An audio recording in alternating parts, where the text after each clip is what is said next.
Yo, what's going on? It is 1 p.m. here in Crystal Lake, Illinois. That means it's time for another live stream. Today is Monday, September 9th, 2024. It's been a while since I've seen you guys, but things were pretty wild this last week. I just got back from Zurich, and even that, just getting to Zurich was a bit of an adventure. Some, as 40 would call it, some own goals on that one that made it extra stressful for me to get there, but I got there fine.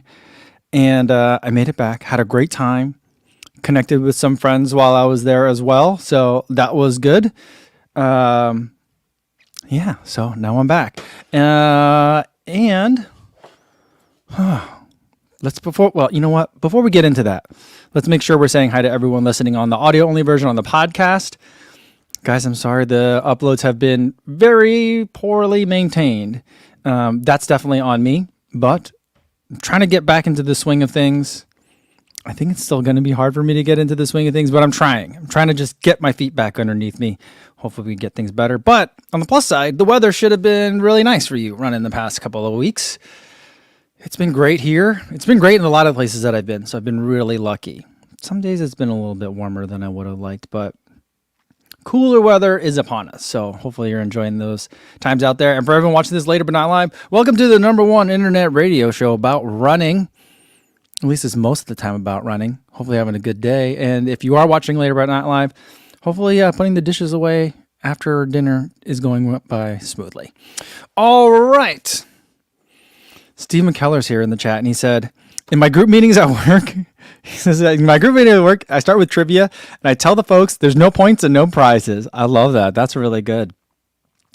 On my run today, I was listening to This American Life, and they were talking about carnival people that run the games, barkers, if you will. They didn't ever say the word barker in that podcast, but they were talking about carnival people, and they talk about how you have to have ear catching things if you're trying to get people to play games and spend money in your booths and stuff. And they use a lot of alliteration and a lot of rhythmic repetition. And I feel like no points and no prizes. I feel like totally would have fit, except it would not make people want to play a carnival game. But all right. Eric says, what is up, y'all? It's good to be here. It feels like it's been a year. It has been a long time. So we had no live streams last week. And let me tell you what happened. So, I was scheduled, so the long weekend last weekend, so that we had Labor Day. And I had thought that my flight to Zurich was on Tuesday afternoon. So we were in Iowa. I was at my in-laws' place. I'm waking up on Monday morning. We had a family reunion picnic. We have one every year, Labor Day weekend. And so we had gone to the picnic on Sunday. I'm waking up Monday. I'm kind of casually scrolling my phone and about to get ready to go for my run. And then I look at my boarding pass or my flight plans. And then I realize on Monday that my flight is not in fact on Tuesday. It's that afternoon on Monday afternoon. And I'm scratching my head and wondering how I could have messed this up and also trying to do the math. And I'm like, okay, wait. The time is in military time, the way Europeans tell time. So I couldn't even tell. I'm like, 15:15. What is, I think that's 3:00 in the afternoon.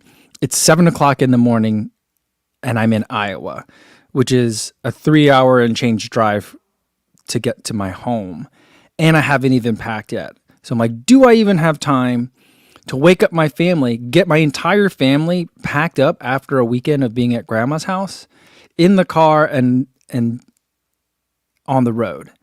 And so I tell my wife, I wake her up, I apologize. I'm like, I'm really sorry, but I messed up big time. I have to be at the airport in 8 hours. And she's like, what? I'm like, yeah, I read my itinerary wrong. I thought I left tomorrow afternoon. I leave this afternoon. And so she was a champ about it. She did not scream at me once, although I definitely deserved it.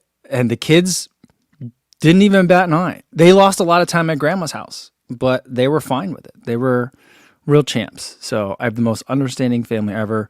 I got home. I thought I would have plenty of time, but by the time I threw everything into a bag and got on my way and made sure I had passport, cameras, lenses, and all that stuff, I had enough time to get in like 20 minutes of running because I was supposed to do 10 miles that day, but I did like 20 or 30 minutes of running around the neighborhood, showered real quick, and I was gone. So that was super stressful just to get to the afternoon. Like, I just had like, I'm late to the airport stress for like 8 hours straight. It was pretty bad. And I was flying Aer Lingus, which is not my favorite airline. So that added to some just general anxiety the whole way. So it was not great. It was not great. Sean Devlin says, I would have pooped. Yeah, I pooped for sure. Yeah. All right. Sean Devlin says, geez, Louise, go fuzzy. I know. All right. The Sleep Singer says, hey, Co, long time. Saw Megan running in the Charles 12. She was in second at mile 8, but checked the stats and she edged out the leader and won. Top woman overall. Amazing. Where's the bell for that? Nice. I feel like Megan's just keeps getting faster and faster. She's incredible. Mark Peterson says, hey, I chatted with Ben Johnson a little after the City of Lakes half marathon yesterday, and it was a PR for Ben. He had the average pace on his half marathon was like 5:19s. That doesn't even make sense for me. It's amazing. He's also getting faster. All right. Adam has a shoe question comment. The edge/sky Paris hurt my arches. I think the midfoot is narrow. Anyone else? Never had that before with Asics over 4 decades. You didn't have that over the pluses? I felt like the fit keeps getting more and more like generous in those. Hold on. My Ring doorbell is going crazy. That's interesting. I don't think I've ever had that happen before. I mean, the edge Paris hurts my arches, but I think that has to do with the plate position and not the size of the shoe. Because it's the same last for each of the shoes. And then in the Sky Paris, it doesn't bother me at all. So I think that's it. Arthur Freitas says, hey, Co, I'll be in Chicago for my first marathon. Recommend a Chicago running store for shoes. I'd say the most convenient one is probably going to be Fleet Feet South Loop. That's right at the Roosevelt stop. You got to kind of get off the Roosevelt stop, and it looks like you'll be walking the wrong direction. You got to go up a hill towards a Target that's over there. It's by Whole Foods, I think. And that's a really big one. There's also a lot of like Fleet Feet will be doing a lot of stuff over there. And there's usually like flex space in some of the empty retail that's in that kind of area that they rent out. So there's usually a lot of stuff already happening there. So you might be able to kind of like do 2 for 1, go to see some stuff and also check out that store. That's a very big one. If you're looking for a place that's a little bit more fun to go to, not that Fleet Feet isn't fun, but it's kind of like running store. But I also really love going to Heartbreak. It's in Lincoln Park. It's a little bit farther away from where most people tend to be staying downtown, but it's just a cool running shop to go to. They also will be having a lot of events all weekend long. So could be another fun place to check out. And also then there's the Fleet Feet in Old Town, which is going to be kind of near the Heartbreak. There's like 5 Fleet Feet locations in Chicago. So those would be like 3 that I would recommend to you.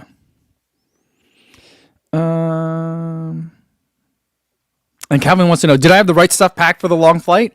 I did have all the right stuff. The only stuff that I didn't have for the trip that I wished I had was stuff that I looked at it and I was like, I'm not going to need that. And then I left it. And then when I got there, I was like, I wish I'd have made a different decision. But it wasn't like because I packed so fast that I messed up. I also took about twice as long packing as I thought it would take. So Daniel Estrella says, I snagged a half marathon PR. Excellent. A PR of 1:27.26 on a 20-mile long run with 12 miles at marathon pace. That's a monster of a run. Excited for Chicago and signed up for the shakeout. Awesome. That's excellent. Excellent news. Great to hear it. Ozil Cantu says, New Balance SC Elite versus Puma Deviate Nitro 3 Elite. Which one? Personally, I'd pick the Deviate Nitro 3 Elite. I love that shoe. It's super lightweight. I love the aliphatic TPU. It's a little bit more designed for a runner who has slightly different mechanics than I do. Someone that has really fast turnover and kind of backside mechanics where you just got a really strong hamstring clawback. but I still find it really exciting to run in, and there's plenty of cushion in there. The SC Elite version 4 is a little bit more relaxed. It's not aggressive enough, in my opinion, for like a marathon race shoe. I feel like it's a good, very good shoe. I don't think it's in the great category. I just feel like it's missing something in terms of, I don't know if it's aggressiveness is not exactly the right answer, but it doesn't give me that sense of like power as much as the Deviate Nitro Elite 3. So that would be my pick.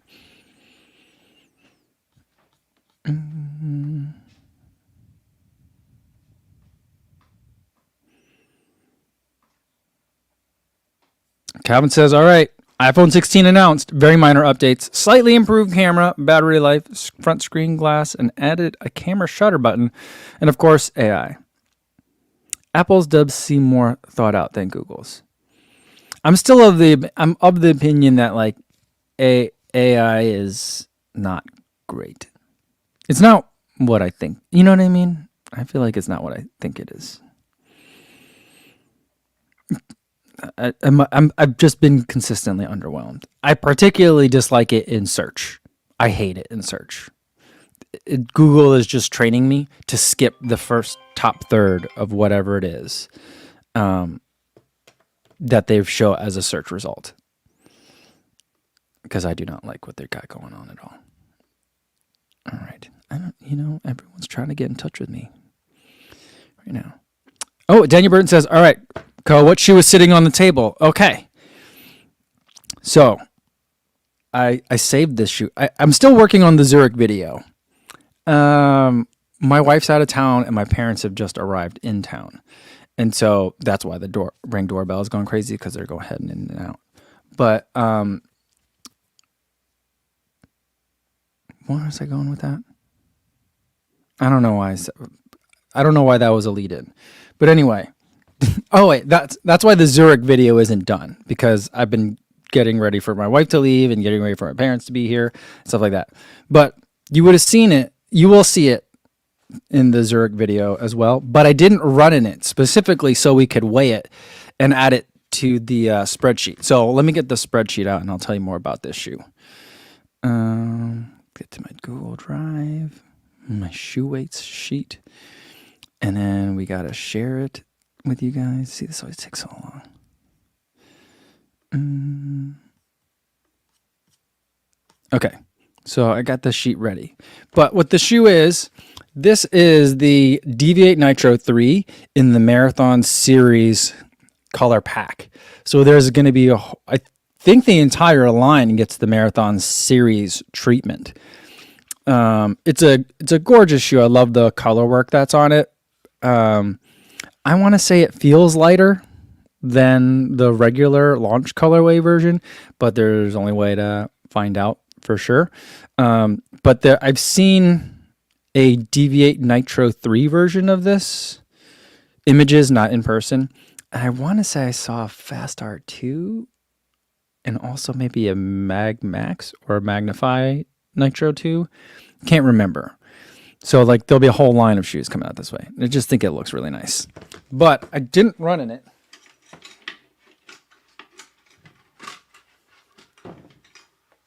Because I wanted to be able to add it. And what was nice is that like I had brought the Deviate Nitro 3 with me to Zurich, so it's not like I didn't have a shoe to run in while I was there. The two running shoes that I brought were the Deviate Nitro 3, not the launch colorway one, and also the Fast RB. This crazy shoe. But let's get this one onto the scales. All right. So we've got, I got to clear off all the highlighting. We got Puma, Deviate Nitro 3 Marathon Series, and 0 miles, right shoe, size 9, road. Okay. Oh boy. Let's try it again. All right, we're getting the same number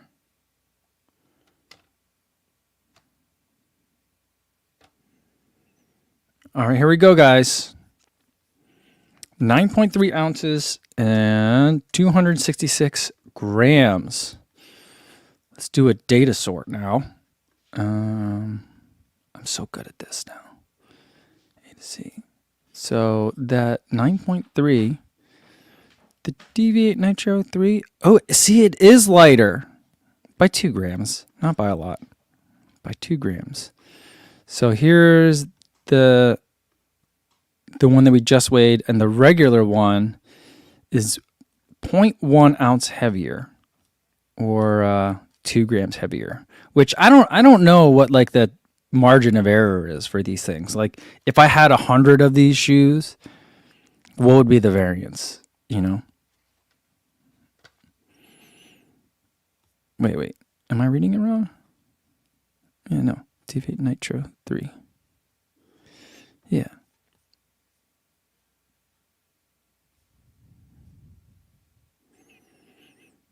Terry says white shoes are faster. I think that it doesn't seem like it would make sense, but I think that there is something to that. Because like there's less dye in it or something, and the dyes have weight. So I think that's part of it.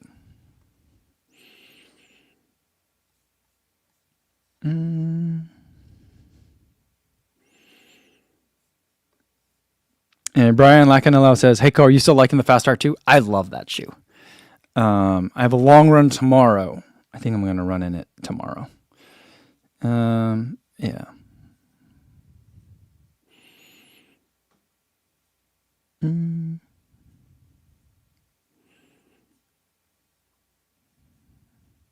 Cosmin Pineapple Michael says, next time you go to a brand HQ, ask them if you can weigh 100 versions of the same shoe. I don't want to do that. I think I'll probably ask a product person what are the tolerances. That's probably something I could just do over email as well. You know, I don't know if they'd share that information though, but because you know how they say like weights are approximate due to manufacturing you know, I wonder how much it really is. Like if it's a 40 millimeter stack height shoe, does it end up being 40 millimeters every time when it comes off the line, you know? Onorod Poji says, hey, Co, would you use the DJI Neo for your content? My short answer is no. I wouldn't use any drone for my content just because it's very complicated. If I were to hire a drone pilot that has their own drones and their own license, then yes. Otherwise, I just think that like the whole FAA situation, until that really gets resolved, I'm not comfortable risking it, right? And so like technically anything that flies is under the jurisdiction of the FAA, and my understanding of the laws in the United States are, regardless of weight, if you were flying a drone for commercial use, and the FAA has made it very clear that they consider channels, YouTube channels that make any kind of revenue a commercial use, then you have to have a pilot's license. And you also have to be cleared by the appropriate, you have to be able to read the maps. I have the license. It's probably lapsed by now. But you also have to like be aware of the airspaces and everything like that. And I tried to film one time at Mammoth Lakes at the track out there, and it's adjacent to an airport. And so like I had to call the airport and talk to the air traffic control guy there. And he's like, where are you going to fly? How high are you going to go? How long are you going to be out there? And I was like, and then I got permission to fly. And then DJI had geofenced it because it was too close. And I needed to have like some sort of code from air traffic control to enter into my app. And I wasn't getting good reception out there. So that was hard. And I wasn't about to call the air traffic control back. So like it was just too annoying. And most of the places that I would also want to bring a drone, like mountains and stuff, there may be forestry rules that prohibit use of drones. So to me, it's just too much of a headache that I just don't want to deal with it. And so like, I feel like if the drone can only fly lower than a kite can fly, I feel like they need to make some sort of rule, you know, where you could just fly it, you know. If I could have a stick as long as how far this drone's going to be away from me, I could fly it wherever I want. That should be fine. But even in a national forest, you wouldn't be able. That wouldn't.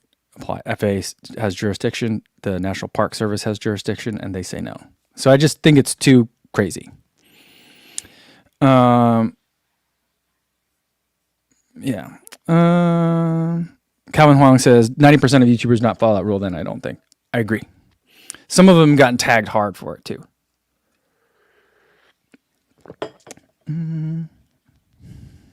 And people are asking if this is a Deviate Nitro Elite 3 or Deviate Nitro 3. This is a Deviate Nitro 3. It is not an Elite 3.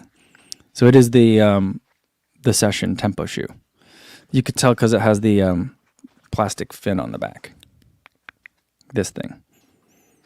Which feels a little bit more rubbery in this version than the version I have. So, yeah.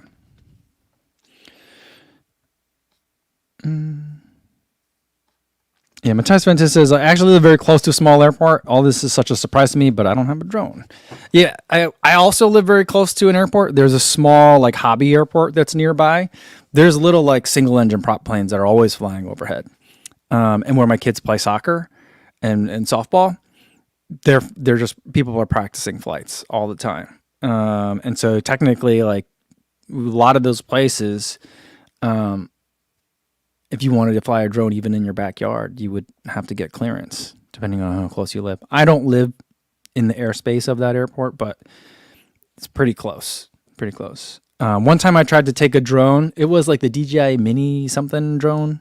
I forget what it was called. Mavic Mini, something like that. And that one, I tried to fly it at my parents' house one time, but Donald Trump was at his golf course, and it was nearby somehow. So like it was all geofenced off. I couldn't take it. The drone wouldn't take off the ground. And like also like there's a category for certain public events. I forget like what the category rating system is, but things like the Super Bowl, when the Olympics go to LA, you know, most baseball games, basketball games, the airspace around stadiums is highly controlled, and so you can't even go near there. And so like when I saw people getting drone footage over Hayward Field for like World Championships or even for USA's, you know that they didn't get it the day of the actual event because that would have been geofenced off unless they had very special permissions. And those are hard to get unless you basically are the sporting organization, you know?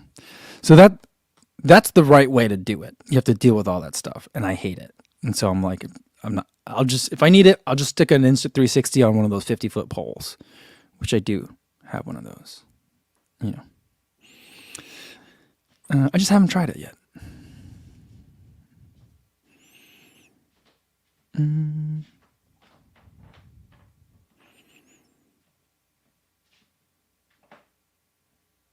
Dan John says, I just hate those YouTubers that just drone on and on and on. There we go. Yeah. And Andrew Scott says, Casey used to make specific call outs to the FAA on some of his videos that showed drone footage. I know he was one of the first people to really talk about it a lot because the FAA would see his videos and they would call him out too. So, and I feel like there was one point in the droning community, and also I think in a weird way, also like the travel vlog community, and it was usually like the couples ones, where you would hear these stories of like their like quote unquote competition in terms of other YouTube channels would just report them to the FAA. And then the FAA would look into it and stuff like that. And so it's just been really bizarre. I feel like if the drone industry is going to grow, it needs to figure out some of these things. Like if they want consumer drones to become a big industry, that needs to be resolved in a much more feasible way or workable way. But I also feel like DJI is the market leader, and there just isn't a lot of political will to fix any of that regulatory hurdles to economic development, I guess. That's my 2 cents. All right. Here's the other thing that I wanted to do. Let's get the, let me get the, shoe weights back out. I've been meaning to do this for a long time and I just keep forgetting, but I had taken pictures when I initially unboxed the, but I didn't unbox it for you guys because there was an embargo. But when I did the Cloud Strike, let me find where those are. So I took pictures of it. I got to go back a long way. Yeah, so I have pictures of it on my phone. So let's do the Cloud Strike while we're here. Because I don't think I did Cloud Strike. Yeah, no, I didn't.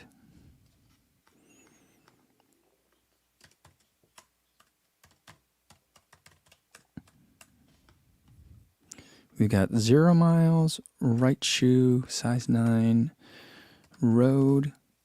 And for the on Cloud Strike, it had, what is that?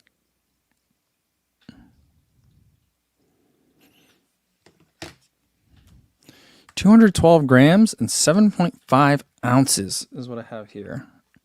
But my pictures aren't great, so I want to make sure that that converts. Yeah, okay. 212 grams, 7.5 ounces. Let's get that sorted and see where that fits with everything else.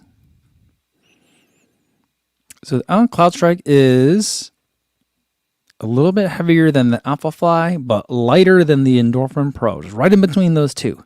That's really nice and neat. Very tidy. Fits in right between those two. There we go.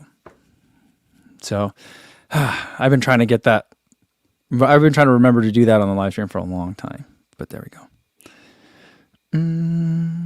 All right. Let's just, should we do some other unboxings? I do have other unboxings to do too.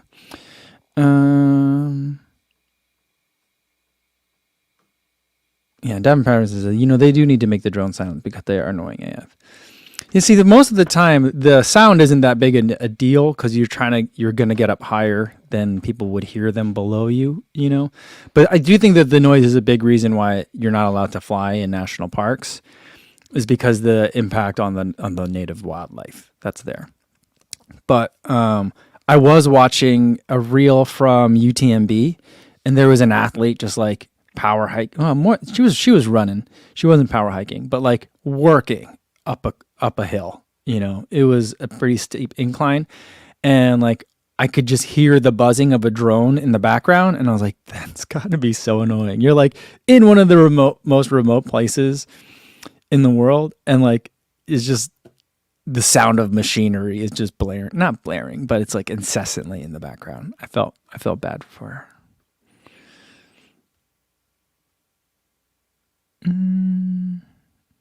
All right. Lucy Wang says, just ran a half marathon and PR'd. Congratulations.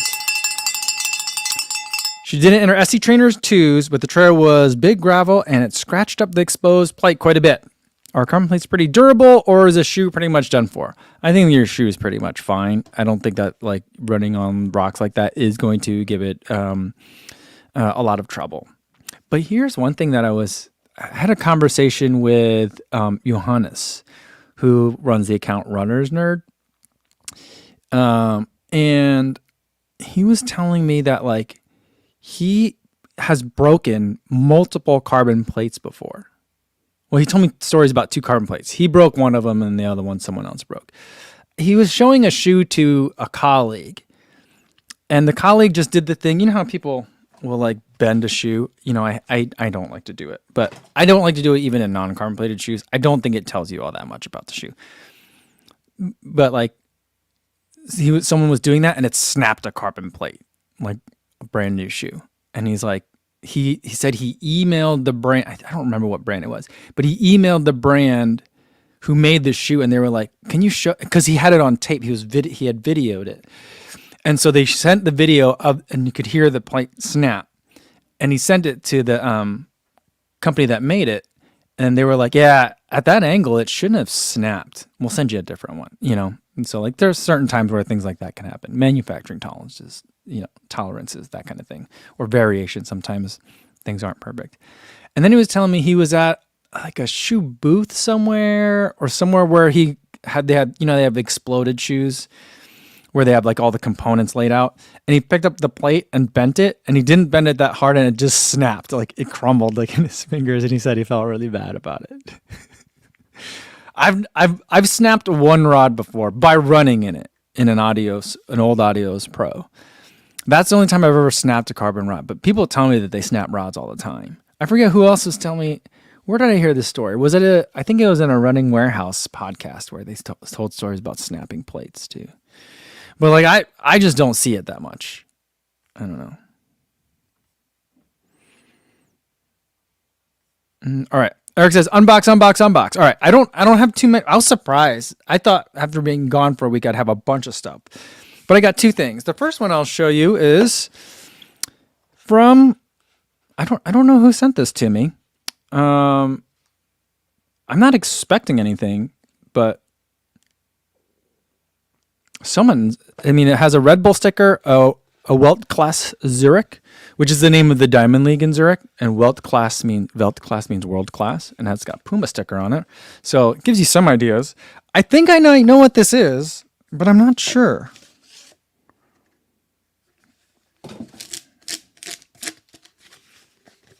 And it's a poster from the event that I was at.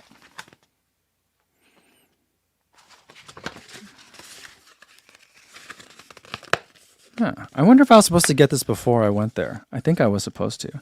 It's an invitation for the thing on September 4th that I was just at. So, better late than never, but I'm glad to have it. The nice thing about this is, the reason why it works out is, as we were leaving the event that night when Karsten Warholm raced Mondo Duplantis in a 100-meter race, they were giving out these posters, like a stack of them. And I was like, oh, those posters are dope. Sweet. There's so many. And then someone that I was walking with was like, you want one? And I was like, no.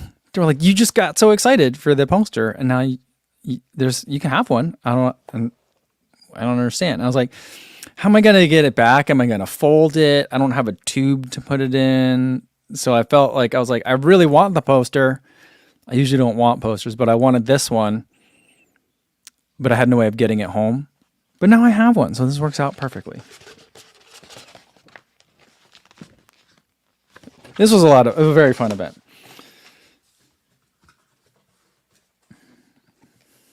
Eric says, Mondo should have vaulted the last 30 meters for kicks. And Shannon says, she thought maybe it was a some days off calendar. And CV76 says, dude, you don't travel with a tube? No, believe it or not, I do not.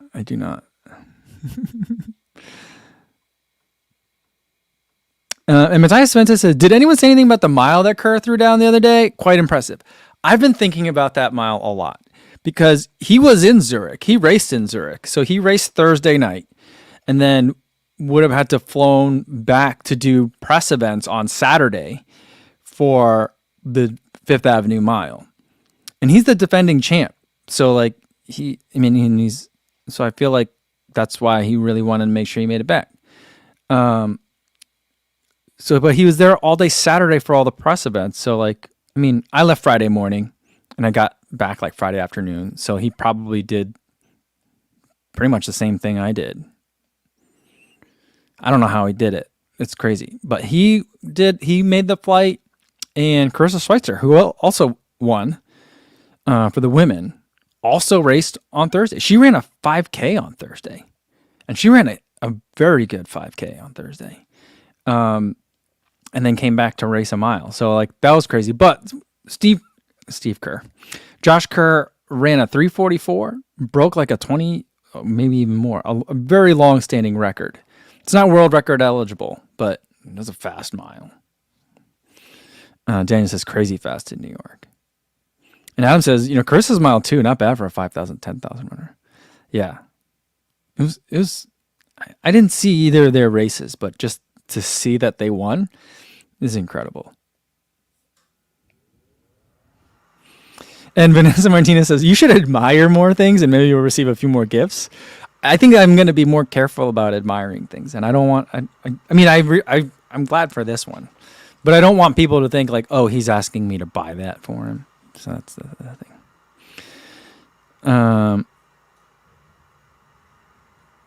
Yeah, and Kevin says, I can also hit a 344 mile for about 20 seconds. So one of the things that I got to do when I was in Zurich, they let us hop onto the track for a little bit. And me and Running Shoes World did a 100 meter showdown of our own. And I'm going to go ahead and spoil the video that's going to come out tomorrow. But he's faster than me. And I felt like I ran a pretty hard 100 and I came in at 16 seconds. So that's pretty standard for me. But even then, if you think about that, a 16-second 100 meters is a like 407 mile. It's a 1325K. So like my 100 meter sprint is is it even world level? It's pro level 5K running. 5K running. Isn't that wild? And Calvin says, you can get under 15. I mean, maybe if I try, I mean, we didn't, it's not an official time. And we had been messing around on the track for a little while at that point, and neither of us were wearing spikes. Running Shoes World was wearing his Puma Fast RBs. So it's a pretty funny video. And we're both running with selfie sticks. So it's a really ludicrous 100 meters. But can I get under 15? I'm not sure. At this age, I don't think so. Maybe if I train for like a couple months, I could. Should that be the new goal after Berlin, to try and run an indoor? Well, I guess in indoors they do it. They don't indoor masters. They don't do a 100, but I don't know. Cosmopino Michael says, my 100 meter PR is also 16 seconds. I did one last year. It sounds so slow, but I was working. So embarrassing, kind of. But that's as fast as I can go.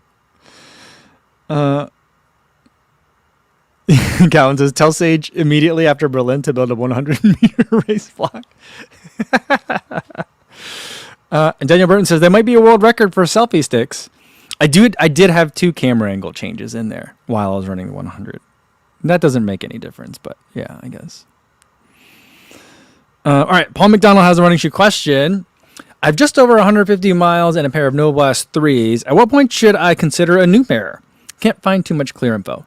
There isn't clear info because it's literally a your mileage may vary kind of situation. Depends on the kinds of terrain you run on, how frequently you're running on them, how long your runs are, the temperatures of the surfaces you're running on. All those things can add up and make a difference. I generally would say around 200 miles, I would start like shopping, and start researching like what do you want to try next if you're not going to buy another pair of Novoblasts. So that way, by the time your 250 to 300 rolls around, you've got a fresh pair waiting. And so like that's a general basic rule when it comes to daily trainers that I've been using for a long time. Although it's been a long time since I personally have run in a shoe that many miles. I think that still probably holds. The less clear but more accurate way to do it is your body will tell you when that shoe is ready. Because again, we've been talking all day about manufacturing variances, right? And so like, one midsole may last, or many of the midsoles of a shoe may last 300 miles, but yours might have been not as great of a manufactured one. And maybe it only lasts 200. Maybe you're easier on yours by the way you run and the terrain that you run on. Maybe you've just been running on treadmills and you can go 400, 500, 600. So it can change, but your body will tell you. If your training is just staying kind of the same, if you haven't done anything particularly drastically different, but all of a sudden your body doesn't feel as good during your runs, it's probably your shoes. So that's kind of the other way to look at it. Kurt says, you can come back to New Jersey and New York, and they have a ton of indoor meets, but no hundreds. It'd be a 60. I don't know. I got to see when is the Outdoor Masters Championships next year. Maybe we'll do it then. At this point, should I just sign up for a decathlon? Maybe I should sign up for a decathlon. because I think that'd be kind of fun. I still would be kind of interested if there's a track club out there that would take a master's pole vaulter that's near me, so I could practice like a couple times a week. I'd like to get on the master circuit for pole vault. I feel like I'm ready to brush off the cobwebs. It's been 25 years, more than 25 years since I've vaulted. I'm ready to get back on it.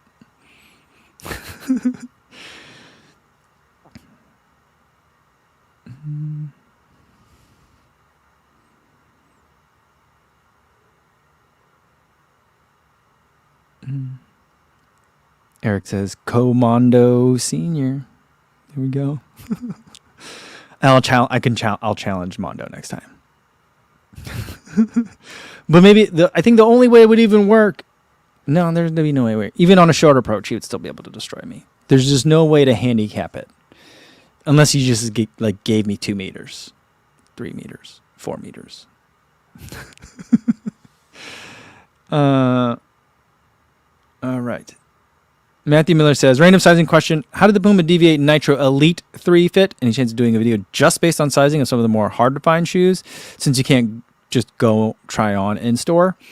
I'm not interested in making that video. I feel like they fit better than the previous Nitro Elites have fit. It's probably, I think it might be Puma's best fitting upper that they've made. It's similar to the Deviate Nitro upper in terms of snugness, but the materials are different. It's more race-oriented, lighter materials. But I really like it. It's a good one. It doesn't crunch my toes. I could be in it for a long time. It's actually a really good upper. And the reason why I probably wouldn't make an entire video about how do these shoes fit is because every time. So I would, in a lot of it, I don't always do it, but in some videos I'll remember to just say it fit true to size. The normal running shoe size that I always get, size 9, is the size I got, and it works. And I just leave it at that. And then I could just say that one sentence and I'll get comments that said, well, I thought it fit terribly. It was way too tight. And in that same video, people will say, I thought it fit way too loose. It was the sloppiest fit I've ever experienced. Fit is incredibly different, right? And so I can think of maybe 5 shoes where I would tell you to size up or down. Some of them fit tighter than others. Some of them are very, very snug. Some of them are, but I just, it's very rare for me to say you need to size differently. But just remember that sizing these are race shoes. And I feel like a lot of the time when I'm getting feet pushback on my opinion on the fit of a shoe, I don't know if that person understands well, that's a race shoe. And this is a max cushion shoe for easy days. I don't know that people know that. And I also don't know if people know that some brands prefer their fit to be tight. And I equate it to jeans. Some jeans are skinny jeans. Some ones are wide fit. The shoe size or the waist size is going to be the same for each. And whether those jeans feel snug is going to depend on the cut of the jean. But that doesn't mean the size is wrong. You know what I mean? So there's just there's so much variation to it that I usually just leave it as this felt true to size. For a long time, I wouldn't even mention it. And I would say I only mention sizing when it's off because it's so infrequent. You know what I mean? It's almost like this shoe didn't spontaneously combust. It'd be a weird sentence to put in every video. But I feel that's how I feel about sizing sometimes. And I think maybe I'm just lucky because I fit exactly into a size 9. I joke about it that I'm exceptionally mediocre because size 9 is reference size. I'm an average height, average build, average shoe, or I guess not average. It's kind of on the small side, but it's a reference shoe. Everything fits on me off the rack. I'm exceptionally average. So. Frank says the Ultras are the bell bottoms. Yeah, or maybe they're like the Jinko jeans, like the super wide legs.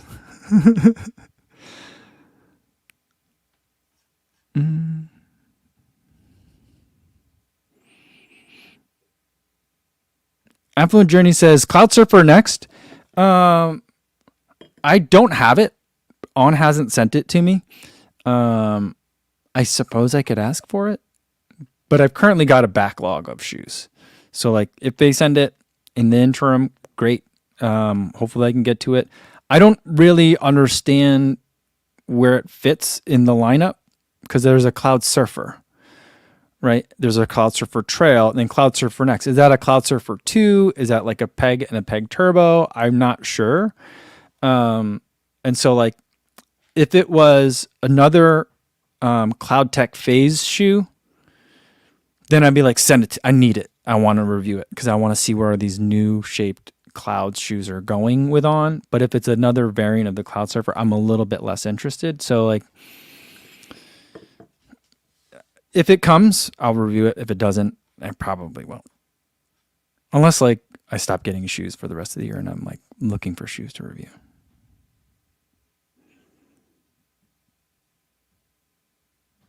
Vanessa Martinez says, Koza sample size, just like Anne Hathaway in The Devil Wears Prada. I'm not aware of that. I mean, I know she's in the movie, but I didn't know she was sample size, but I am sample size. So I remember people in the beginning when I started reviewing shoe, like my name started going around, I would meet people and they'd be like, oh, you're reference size. And I'm like, yeah. They're like, oh, that makes things a lot easier. And I was like, oh, cool. I don't think it makes a huge difference because these days, like the whole like shoe seating infrastructure to at least to influencers is much more robust. And so I feel like at this point, a lot of brands I think are getting a pretty big, not a full size run of prototypes to send out for running or early models to send out for reviews. But I think that like, you know, for people like Andy, who's like a size 14, Ed Bud, I think is like a size 13, 12 and a half, something like that. That's a little bit harder, you know, because there probably aren't going to be just like ordering a bunch of those to distribute. But size 9 does make it a little bit easy. AJ says the Cloud Surfer Next supposedly replaces the Cloud Go and has nothing to do with the OG Surfer. Oh, that's not confusing at all. Okay. I keep getting these ads on Instagram for like it looks like a skate shoe from On. And I think it's definitely more of their lifestyle shoes, but it's a lifestyle shoe that's not meant to look like a running shoe. And to me, it looks like a skate shoe. And the advertising kind of posits it that way too, but like a skate-inspired lifestyle shoe. And it has the Roger Federer style hidden clouds. And I'm like, you can just get rid of clouds in some shoes. Try it. I think you'll like it.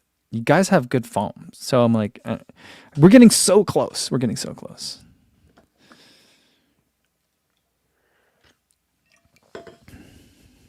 And Davin Patterson says, do you have the Tecton X3? I recently got them and want to sleep in them. They're so comfortable. I do have them, but I haven't tested them yet. At this point, I probably won't be testing any trail shoes until after Berlin. I do have a local 10-mile trail race. I came in third. That I'd like to go back and do, but I also think it's it might be conflicting with New York Marathon this year. So we'll see if I get to compete in that one. But yeah, I'll be hitting more trails once Berlin is over. All right. I forgot that we still have one other thing to unbox here. This one is pretty fun. I've seen some other people unbox it already, but I also have it.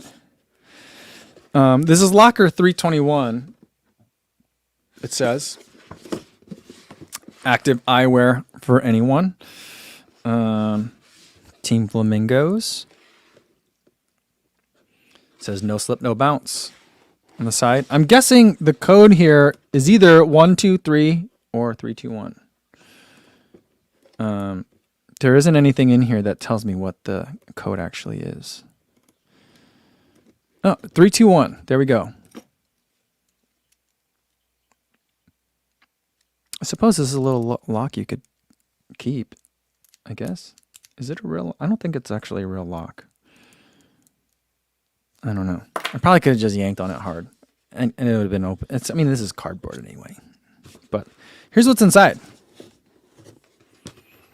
Oh, we got some new sunglasses. No slip, no bounce. All polarized. All fun. Nice. There's even a little drawer in the bottom. Okay.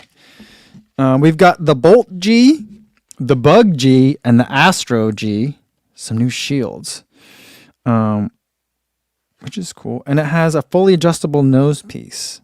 So that's exciting. Cool. And there's some bags to keep these things in place. Let's start with the Bolt Gs. How do I get these out of here? These are sports shades with a ventilated wrap lens and no slip fit to keep you in the zone. I like these. They're not the most flattering to my face shape, but like there's a lot of ventilation happening. Like the lenses, it's almost like a shield glass, but you could see that like there is a space in between the top of the lens and the top frame where air can get in. And there is a lot of distance between the bottom of the lens and my face. There's adjustable nose pieces. And sometimes with glasses like this, they sit right on my cheekbone. And I feel like that just makes it real clammy inside, especially on a very hot day. But this, I feel like everything here is very flexible. And I feel like a lot of air can get in here. So, I don't know. I feel like this might look really good with a helmet on. Or maybe when I get my hat on. Let's see if I got some hats in here.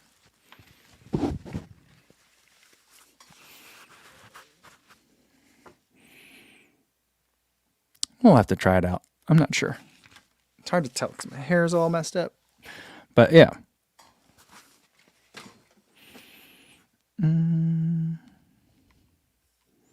Shannon says this is undercover Agent Kofuzi. I think I can make these work. I think I can make them work. Now the next ones, Sean says I'm not sure about this. Andrew says these are my helmet sunglasses. Now the next ones, I'm pretty sure these are not going to work for my face style, and that's because I did grow up as a teenager in the 90s. And I remember these, and they were not kind to me then. So when Gooder emailed me about these, they were telling me that like we got a new style of lens that's really going to capitalize on the Gorp Core style that's like popular these days. And I was just like, that style tormented me my entire childhood, and now it's back. But let's see. See, this is not working for me.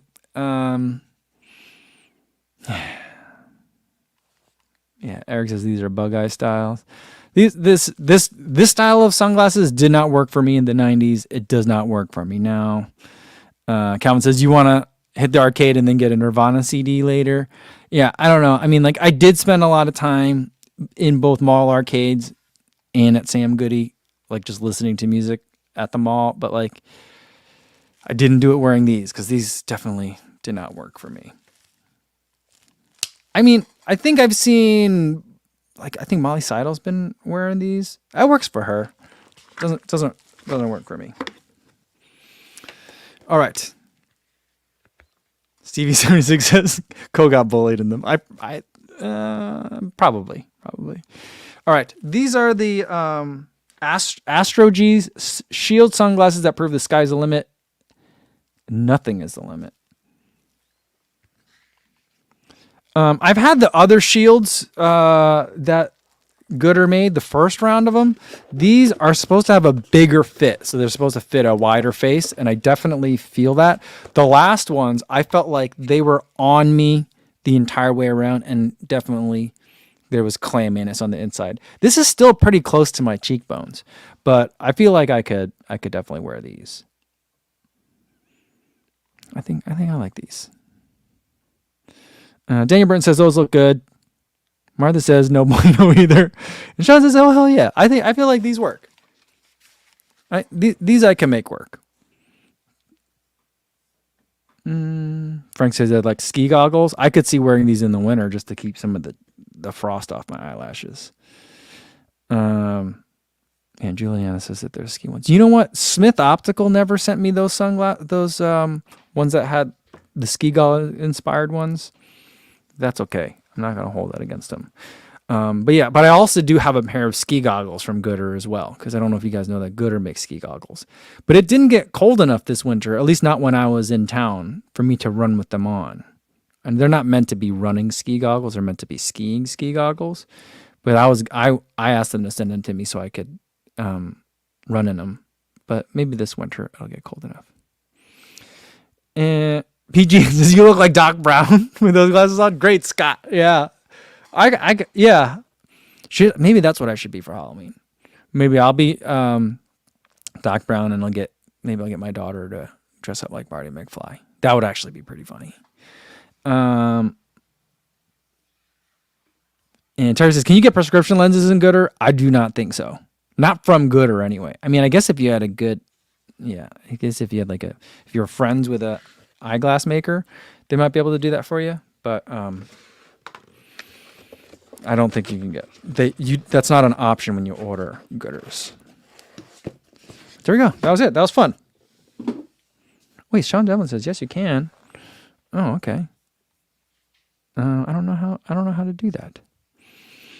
Martha says, I wonder if Knockaround is doing close as well to Gooder. Much lower presence in the market, but basically the same. I have a couple of Knockarounds, and some of them I really like. Others I just don't like it. They have a glossy plastic they have some models with like a glossy plastic that I just don't like. I've been really preferring. Gooders has been, I would say, probably the market share leader, right, as far as in the running space. I've been enjoying them. I've also been really enjoying blenders a lot. I mean, I love my Rokas too, but those are like a little bit more on the pricey end. But as far as like, I would say like kind of not in between Gooder and Roka, but closer to Gooder than Roka is blenders, and especially their shields. I love their shields, so I've been enjoying those too. So I'm glad to see that Gooder is getting into making some shields, but I feel like they need more Asians in their testing group to help them with face shapes on these, or just any other people with wide faces. And Calvin says, what about your Meta Ray-Bans? My Meta Ray-Bans were one of those. You can get those in prescription, for sure. You definitely can get those in prescription. You can get those as prescription transitions lenses. What is they called it? Photochromic, right? They don't, because Transitions is a trade name. But you can get them as photochromic, where they adjust as well. Mine are just windows, but they can be sunglasses or regular glasses, depending on the UV that hits it. But that I did not bring to Zurich, and I really wished I had, because a lot of the audio from my GoPro just sounded terrible in Zurich for some reason. There's a lot of just ambient noise that it didn't do a good job of taking out. But if I had ran with my Meta Ray-Bans on, the audio would have been a lot better.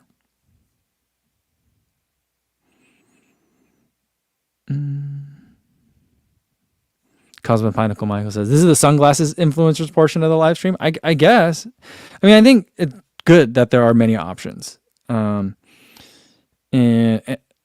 Onar Poji says, how about Sun God? Are they okay? I've never tried any Sun God. I've seen them around in ads. I don't think I've ever seen any in person. I've never held any either.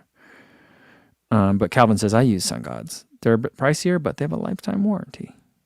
And then Andrew Scott says, Roka makes awesome prescription glasses for running. They do. I have a prescription pair of sunglasses, and my regular glasses that I wear in all my videos, those are Rokas. I've run in those as well. Eric says he likes the Tifosi. I've never tried any Tifosi. I don't think I've ever seen any Tifosis. And Jason Horner says, he pulled it from the Gooder website. There we go. We recommend asking your optometrist if your prescription would work with their frames. Many of our customers and employees have had custom lenses made for their gooder frames. That's an interesting idea. I like that. And Devin President says it's only some styles, which makes sense. Because like these shields, that'd be really hard to do. I don't think you can get shields prescription. Even when like I have Adidas ones that are prescription, but they use a insert system where there's the shield and then there's a little clip-on part that's smaller that your the prescription part fits in.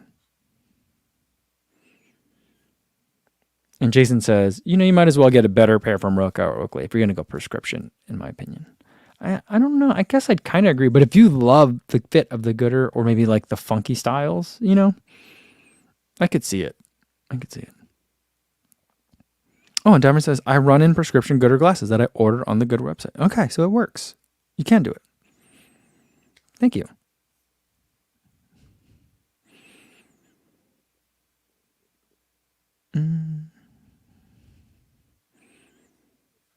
Vanessa says that Flora Beverly is a sun god devotee. She has reviewed those on her channel. Oh, okay. Flora's really nice. I've met her a couple times now, I think.